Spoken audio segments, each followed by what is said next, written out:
Sirpur MLA Palvai Harish బాబు సార్కు దమా ఖరాబ్ అయ్యి అంత పిచ్చి పిచ్చి చేస్తున్నాడట. నిన్న మొన్నటి దాకా కూడా మంచిగానే మాట్లాడిండు, అందరితోని మంచిగానే ఉన్నాడు. పిచ్చి లేచి అట్టెట్లా చేయబట్టే ఇంతకేమైంది ఏం కథ అంటారా? అన్ని ముచ్చట్లు తెలవాలంటే ఆర్ఎస్ ప్రవీణ్ కుమార్ సారు చెప్తేనే అర్థమయ్యేటట్టు ఉన్నది.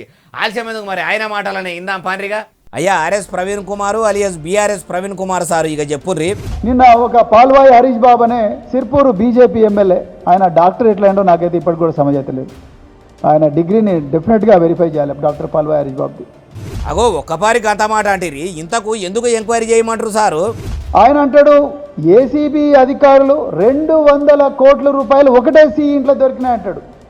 అయ్యా హరీష్ బాబు గారు, మీరు ఒకసారి సైకాట్రిస్ట్ దగ్గరికి వెళ్ళాలి. మీరు హెల్యూసినేషన్స్ గురవుతున్నారు, మీరు మతి భ్రమించి మాట్లాడుతున్నారు. 200 కోట్లు దొరికింది అన్నంత మాత్రాన్నే ఆయనకు దమా ఖరాబ్ అయినట్ట. ఈ లెక్కన మీ కార్యకర్తలు కూడా మీతోని కాంగ్రెస్ వాళ్ళ గురించి కమలయ్యల గురించి కారు కూతలు మంచిగానే కూస్తుండ్రు కదా. మీ లీడర్లు కూడా 1000 కోట్ల ముచ్చట్లు చెప్పుకుంటా ప్రభుత్వ పైకాన్ని మొత్తం పక్కకేస్తుండ్రు అంటుర్రు. మొన్నటికి మొన్న మీ గులాబీ గుడిసెల ఉన్న క్రిషాంక్ సార్ అయితే ఏకంగా ముఖ్యమంత్రి సార్ను పట్టుకొని ఆయన గోసుడుతోని పాటు సీఎం చుట్టాలు పక్కాలను గోస్తే కూడా కోట్ల పైకం వస్తుంది అన్నాడు.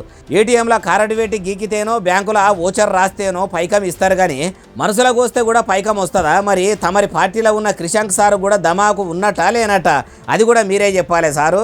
అరే రాష్ట్రంలో ఊరియా కోసం రైతులు తెల్లందాకా పొద్దుందాకా తిండి తిప్పలు మాని చెప్పులు ఆధార్ కార్డులు లైన్లో పెట్టి చెప్పరాని గోసలు పడుతుండ్రు. వాళ్ళ ఊరియా వచ్చే తొవ్వ ఎట్లా దొరుకుతుందని అన్ని పార్టీల లీడర్లు అనుకోవాలన్నా ఒకలేమో ఒకరికి దమా ఖరాబ్ అయింది అనుడు, ఒకలేమో ఒకళ్ళు కోస్తే కోట్లకు కోట్లు ఎల్లుతాయి అనుడు, ఒకలేమో ఒకళ్ళను జైలుకు పంపాలా అనుడు.